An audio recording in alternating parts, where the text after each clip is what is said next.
Welcome to the Rim Break Rodeo. We hope this video helps. You begin by preparing the keyboard and device so pairing succeeds. First, make sure the keyboard has power or is charging. Low battery often blocks discovery.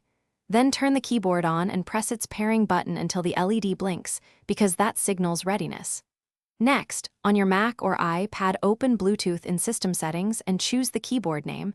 Once connected, you'll see a confirmation. Once done, test a few keys to verify input and continue to customization. You now customize behavior and learn key functions so your workflow speeds up. In keyboard settings, remap modifier keys, adjust key repeat and delay. This matters for typing accuracy and shortcuts. Learn the Command, Option, Control, and FN roles because they differ from other layouts, and make mental note of key combos for Spotlight and screenshots. Also set input source and language, and enable dictation or emoji picker if you use them often. These choices reduce friction once you return to typing. You finish by verifying full functionality and knowing quick fixes if things go wrong. Test hotkeys, media controls, and whether the FN key toggles as expected so you don't stumble during work.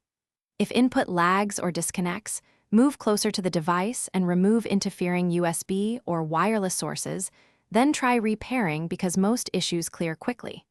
For persistent trouble, reset the Bluetooth module or install system updates. These steps resolve driver or firmware conflicts and restore reliable typing.